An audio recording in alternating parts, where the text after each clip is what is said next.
Hi, my name is Rachel White. I'm a JFK assassination researcher, and in this video I'm going to present key pieces of evidence which show us that Jacqueline Kennedy killed JFK in the back of that limo on the 22nd of November 1963. Now, this is information that Richard Hook and I have corroborated and put together, but I really want you to, I really want to come from the place where I want to present the information, and I want you to really honestly go away and think through some of the things that we're saying here and weigh this up for yourself and ask your questions, because we can tell you any piece of information. It is totally up to you to either accept it or dismiss it. And I just want us all to be fully informed. So I'm going to come from that point of view, really, where I just want us to, all of us, to be askers of the question. Now, I'm going to present a lot of photo evidence, and I can guarantee to you that I have not doctored a thing. I am completely technologically unsavvy as they come. I had trouble getting the printer to work, so there is absolutely no way I have doctored any of these photos. They are absolutely how they have come to me, and I've simply printed them up. So I just want to make that really clear, because people that know me will tell you he hasn't got a clue about technology. It's true. Okay, so the first piece of evidence. Here we are. We've all seen this. This is the Zapruder film Z313, frame 313.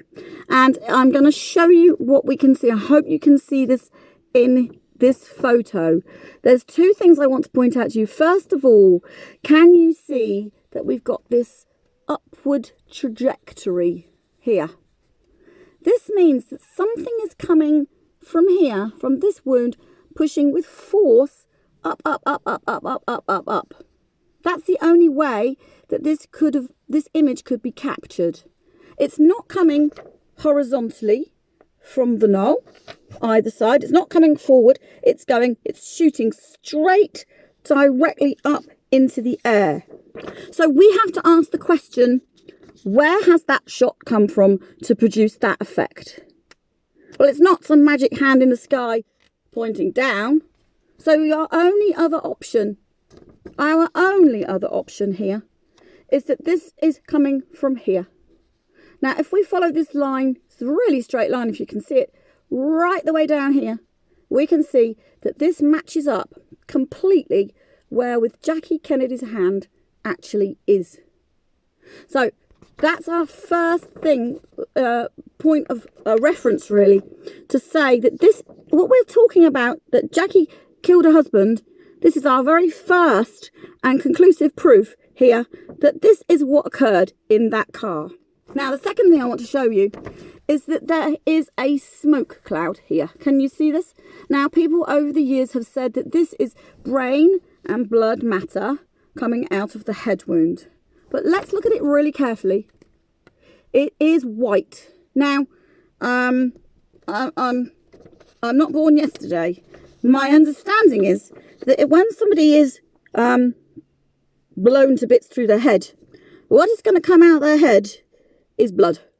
And blood, as we all know, is red. But what we're seeing here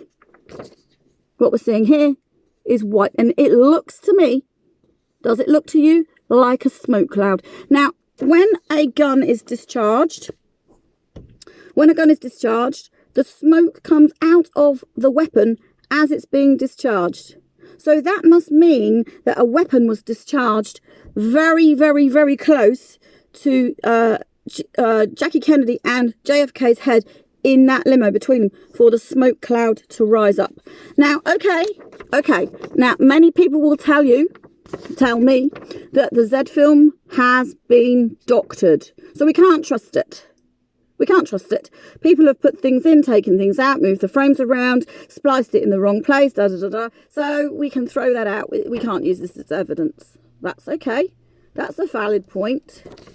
But then I would like to ask you the question, why have they left this trajectory line in? Okay. So, our second piece of evidence. This is a still from Marie Muchmore's film. Can you see? Now, this is the same point in time taken from the other side of the road from where Zapruder is filming. All right. Now, look. Here. Can you see the same thing? This is a smoke cloud. So we are saying here is two photographic resources showing the same smoke cloud, discharge of smoke, which can only have occurred from the barrel of a gun. So I want you to think about this and draw your own conclusions. Right, that's the first thing. Okay, now this is a still from the Zapruder film that Richard printed up and analysed. Let's have a look at this picture. Here's Jackie. This is moments, seconds, milliseconds before she jumps out of the car and dives over to the trunk. Let's have a look at this here. What do you think this is? What do you think this is? Because this looks to me like a literal smoking hot gun. And when we review the Zapruder film, I want you to watch it in slow motion.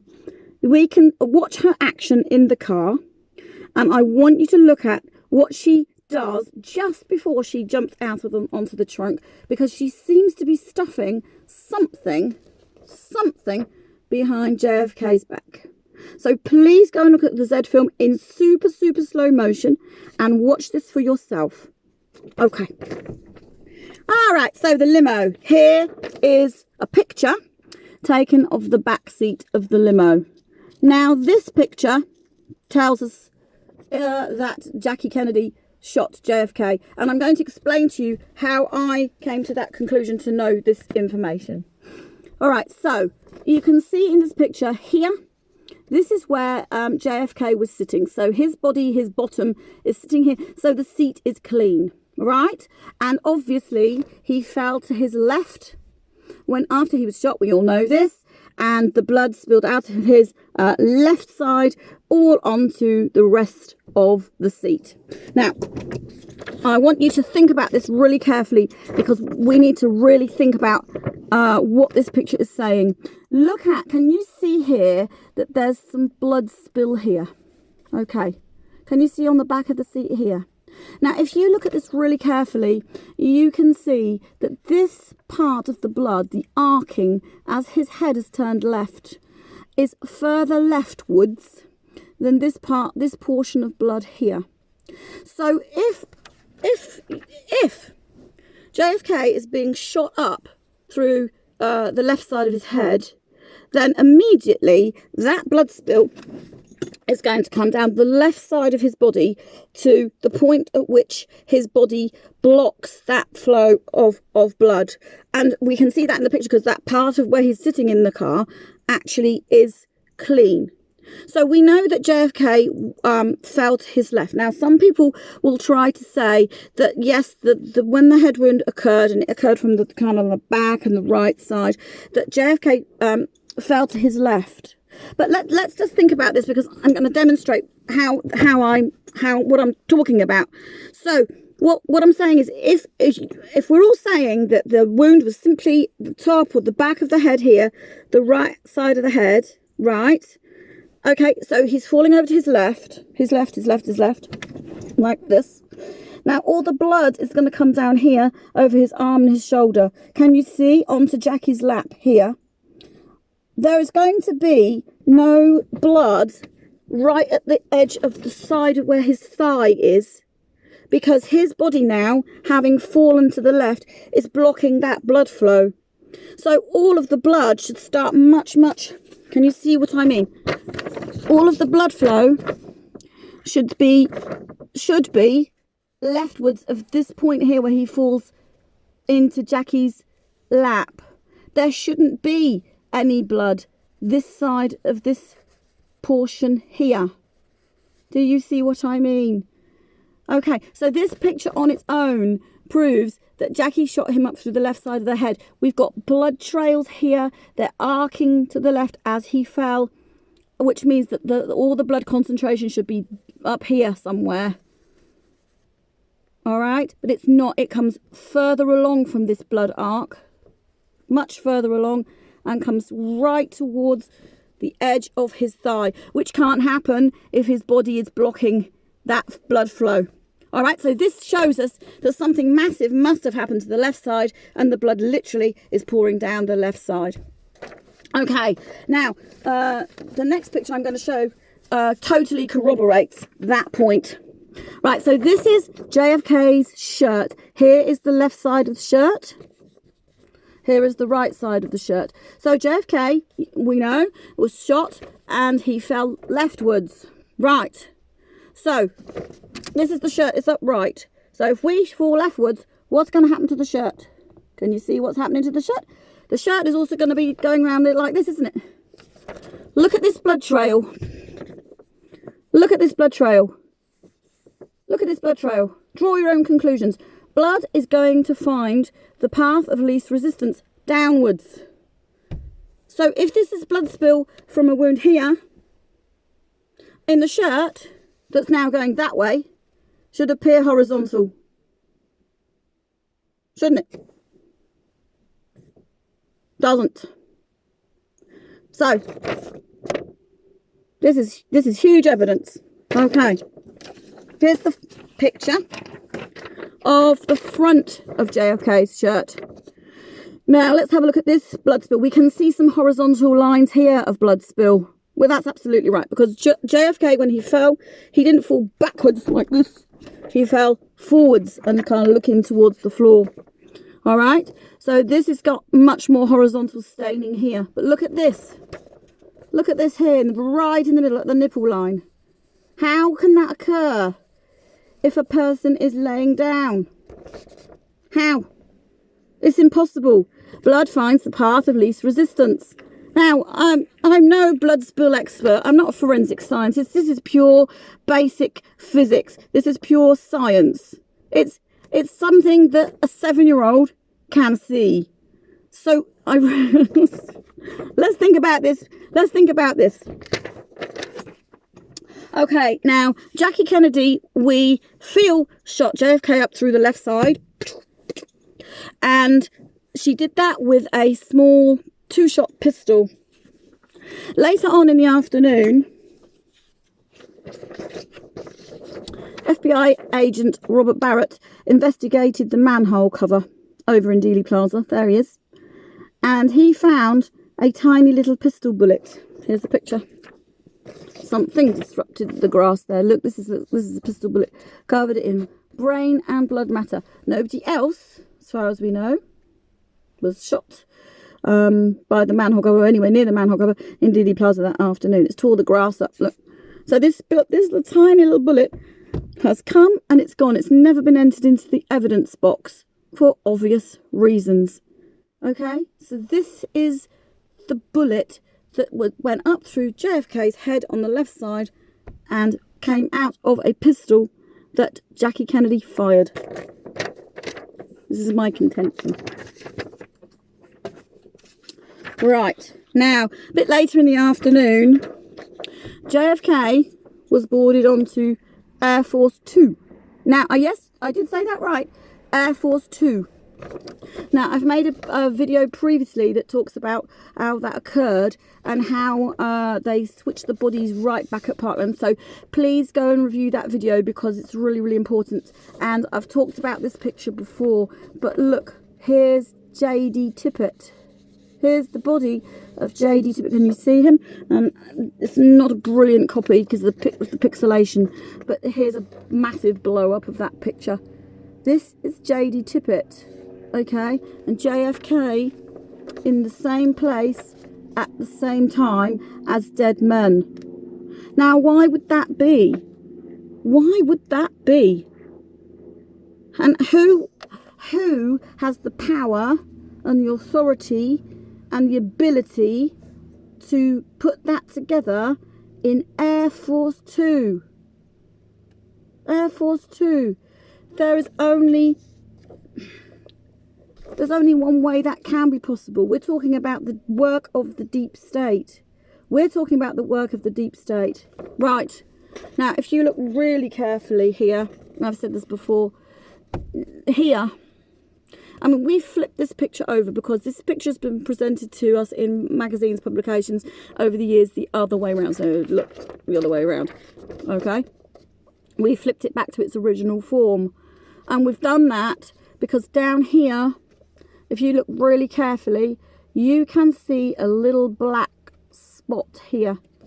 Tippet was shot 10th and pattern here under the right eye. Now, if this is correct, right, here he is with his little wound, then this must mean that this picture of JFK is his left side of his head.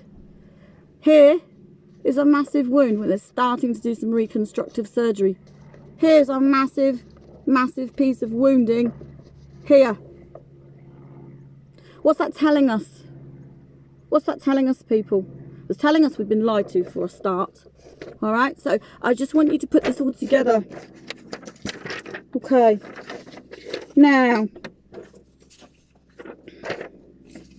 Robert McClelland, who treated JFK at Parkland, and many of the other doctors that saw him at Parkland would concur with the fact that they saw the head wound here at the back of JFK's head. Right, now I just want to really clarify this scenario. Okay, now first of all, if JFK had a massive head wound to the back of his head, he's going to have an entry wound in the face, which we don't see. And if JFK had a bullet wound enter into the back of the head, he's going to have massive facial damage, which we don't see.